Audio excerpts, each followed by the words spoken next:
I am a rural family doctor and former emergency room doctor um, in southern British Columbia. I live in Lytton, BC, in a very small community where I am the only resident doctor. I got into a lot of trouble during the pandemic for publicly revealing what the COVID shots did to my patients. And so I suppose I became known for as what the government called a spreader of misinformation, because I was literally telling people what I was seeing in the pandemic, which was zero patients coming to the ER and a lot of people very badly injured by the COVID shots. So I guess that's who I am. All right. Well, I'm glad that you're with us. I was listening to when your speech at We Unify last year, and it was very, very interesting to hear what you had to say, especially that you actually stood up against it. I believe, were you standing up against the College of Physicians and Surgeons? Is that what it is called? Yes, yes. So Okay. they charged me with professional misconduct Wow. for talking about vaccine injuries.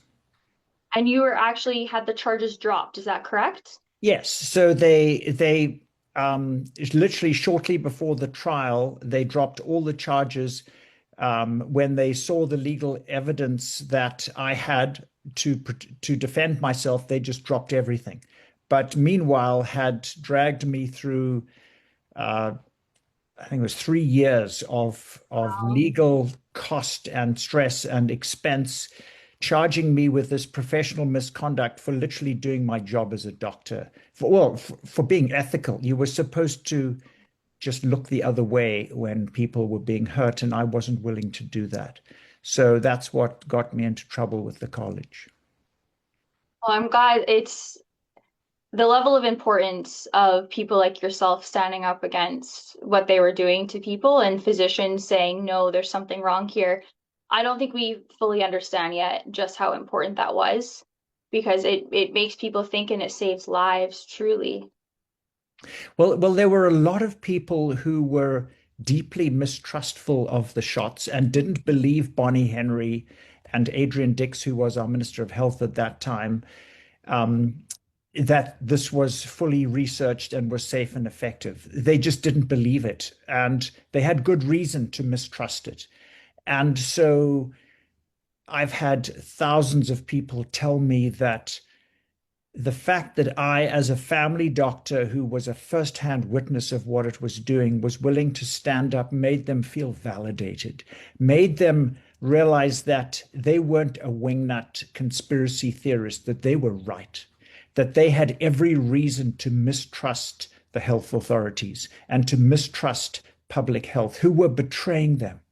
And so we now have an absolute crisis of mistrust because the medical profession failed to stand up.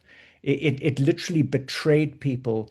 Thousands of doctors who were just too afraid to speak against the narrative, even when they could see what was happening, because they saw what was happening to me. I was sort of the chosen sacrifice, I suppose, by the college. I sent a letter to Dr. Bonnie Henry very early after the first round of shots, when I saw what was happening. I sent her a letter to tell her what I saw in my patients. And the response of the college was to send a warning letter to every doctor in the province that if you speak misinformation about COVID or the COVID vaccines, you will be put under investigation and, if necessary, disciplined, which is exactly what they did to me. So the fact that, and they gave me a gag order. In fact, Interior Health gave me a gag order very early on when I started pointing out safety signals, and they told me I wasn't allowed to say anything negative about the shots. And if I had complied with my gag order, I would have been betraying my patients, and I Mhm. would have been betraying the Hippocratic Oath to do no harm. And so, unfortunately, most doctors were more concerned for their own safety and well-being than they were for their patients. And so they kept silent. Um, and I suppose I put the well-being of Canadians and my patients above my own well-being and risked all. And I have no regrets. Wow. It takes a lot of bravery to decide that the greater good matters more than anything else. And you've most certainly done that. And I think it was an example for a lot of people and other doctors and nurses and medical professionals to understand Yes. that there might be something else going on. There was something else going on, and to think for themselves a bit. And maybe it was the chosen sacrifice, but it's important that somebody does it, even if the cost is great. Well, you know, fear is contagious, and that's what happened during the pandemic. Yeah. They used fear to control people. And for some people it was fear of the virus, and for some Mhm. people it was fear of the vaccine, and for some people it was fear of the authorities. But they used fear to control people. And so if we don't want to be controlled by evil people, we must refuse to be fearful. And and I suppose courage isn't the absence of fear. Courage is doing the right thing even when you are afraid. In other words, it's not allowing the fear to control you. And and just as fear is contagious, so is courage. So I think it's so important um, to stand up because it inspires other people Mhm.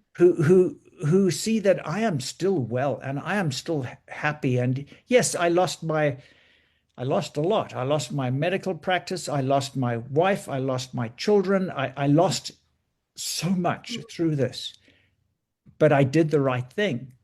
Mhm. And so if those were sacrifices that I needed to make, so be it. But the greater good is what motivates me. Absolutely. And I think that's what's so important about like we're having this conversation ahead of a conference where people come together and get to see that there are other people like them. I know a theme that I found in people I met through the last few years, they felt very alone if they were standing up, or they felt very alone if they were questioning things. Things like the vaccine and the pandemic and all that went down in that time, and all that continues to happen. And when you go to something like a conference where you meet other people in person in real life, and you get to say, "Oh my goodness, there are other people who think like I do. There are other people I can learn from. There are people who I can watch be courageous and feel more courageous myself." And it is a great opportunity to come together and connect. Yes, you know, the reason why propaganda works is because most people just want to follow the herd. And the trouble is, you can follow the herd right off a cliff if you just, you know, some people feel Hmm. safe because they want to be in the middle of the herd. They don't want to be an outlier. They know as an outlier, they can be easily singled out and attacked. So they stay in the middle of the herd. But when the whole herd is going off a cliff, that's not a good place to be. You need to be that outlier that says, hang on, I'm not going in that direction. And so reclaiming Canada and the whole purpose of this conference is so important because it draws those people who are able to think critically together and those people who are willing to stand up and say, no, I'm not going to follow this herd of lemmings off the cliff. It makes no sense. I am not a sheep. I'm a thinking person. And you know, one of my heroes from the past is a British statesman called Edmund Burke, who lived in the 17th century. And he's famous for saying, all that is needed for evil to triumph is for good people to do nothing. And so we dare not do nothing. And and, Hmm. and so this reclaiming conference is so important because the purpose of it is to firstly educate people, to go there to learn about what is happening and what other people are doing to make a difference, but also to be encouraged and to be inspired. And when you get like-minded, positive people together, there's an amazing synergy. There's an amazing energy from being together. And a lot of hugs go on there, and a lot of wonderful friendships are forged Yeah. and connections. And so that is the joy of actually being there rather than just looking at it online, is that that energy and that love that comes from having people who really care about this country together. Yeah, and didn't have the opportunity to go last year, but I went in 2024, and that was absolutely the experience. Is you're watching these speakers, these incredibly talented people, but you're also meeting people who just came to the conference. And I find when you meet people who are just there to learn, you actually learn how to articulate yourself better, and you learn how to phrase things. Because I think a lot of the time people don't feel ready to stand up, or they don't feel like they can because they feel like they don't know how to say it. And Yeah. when you go to something like a conference like this, you actually watch people articulate it very, very well. And then you can take that, and next time you have the opportunity to be that light to somebody, you Yes. feel that you can articulate it. Yes, Mhm. exactly. No, exactly. It's a building experience. I think it gives people, it doesn't just inspire, but yeah, it encourages and it builds you up and shows you that, gives people ideas of what they can do to make a difference, because we all need to be doing something, um, That's where they in say, whatever way. that's where they say we all have a sphere of influence, whether it's the person you see at the grocery store or your friends or your family, or someone like you who is influenced many, many, many more people than you probably even know. We all have a sphere of influence, and it does make a difference, whether it's small or large. I I would be curious. Um, so with everything that happened, because you come from a healthcare background, I would be very curious. So many things are politicized, and I find when topics get politicized, like healthcare, it becomes left versus right. It becomes mainstream narrative versus people who have, say, very different opinions, as you experienced, and things we're told we can and cannot say. I would be curious on your take as to how politicizing healthcare has taken away from patient focus and healthcare really being effective to help the people that need it. Yes, healthcare has been enormously politicized, and particularly in BC through Bill 36, which is now Yeah. called the HPOA, which I'm sure will be a hot topic once again at this conference.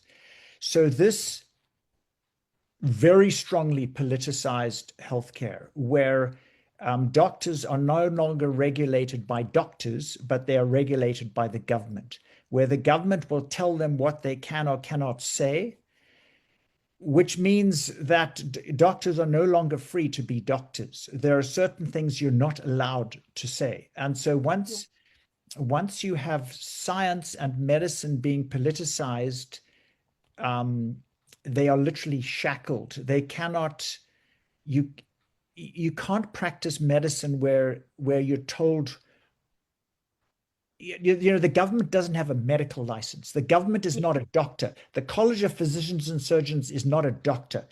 They Mhm. don't know my patients and what my patients' needs are. So for them to tell me what I may or may not say to my patients is absurd, because they are not the doctor. And there's never a one size fits all medical solution ever. Mhm. Every person is unique, and there is no medical treatment, no vaccine, no anything that is suitable for everybody, because Mhm. everyone is different. And so that is why that patient doctor relationship is so important and is sacrosanct. And when the government starts interfering in it and telling the doctor what they may or may not do, I mean, of course, I'm not saying there shouldn't be ethical standards. Of course, Mhm. there needs to be. But this government micromanagement of everything, including medical care, is not about ethics. It is about absurd levels of um, technocratic bureaucracy. It is just about control. It's not about care. It's about control. And so the politicization of medicine is a disaster, and the healthcare system in Canada and in BC is literally collapsing. The wait time to see a cardiologist now in Kamloops is 2.5 years. And so there is an absolute crisis of medical care. And Mhm. a lot of it is because of the politicization of medicine, where doctors are just going into early retirement or leaving the Yeah, province, or people just aren't going into medicine anymore because of this government stranglehold that has politicized it. absolutely. And I've seen that very close hand. My mom has been an ER nurse since, I mean, she started before I was born. And she's left the ER department to work in a different department simply because they were so short-staffed all the time. She was so stressed every time she went to work and felt like she could barely stop or breathe. And some of the stories she's told me over the years of what she was dealing with when they were so incredibly short-staffed, it's like, she'd be in charge of the department at Langley, which is a much smaller hospital than it ought to be for the number of people that now live in the city. And she said, like, at one point, they're putting stretcher of someone who might have a heart attack just in view of the charge nurse station because there's no nurse to take care of it and there's no beds. And it gets really, really bad. And she told me years ago that if the general public knew how bad it was inside the hospitals, there would be public outrage. But that's why I'm so interested in the politicization, because when you have the left and the right fighting it out, then people are so distracted by their political beliefs that they're not even focusing on what's right in front of their face, which is the incredible decline in healthcare in our province and in our nation. That is, people are dying on wait lists for surgeries in a first world country, which is quite frankly absurd. Yes. No, it's tragic. It is absolutely tragic. Canada is on its way to no longer being a first world country. It is Yeah. absolutely in decay. And this government monopoly on healthcare is not working.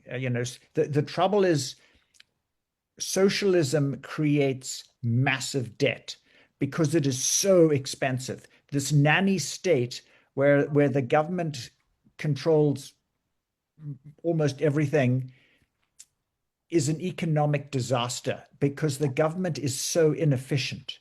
And so we have a crisis because the government is sort of drunk on power and drunk on spending money and and seems to be working very hard to fulfill the United Nations Agenda 2030 with, loss of private property um, and reducing the population, whether it's through MAID or through um, the disastrous COVID vaccine rollout, which has reduced Mhm. fertility and reduced life expectancy. These all seem to be um, they really seem to be on board with bringing about Agenda 2030, mostly with removal of private property and reducing the population.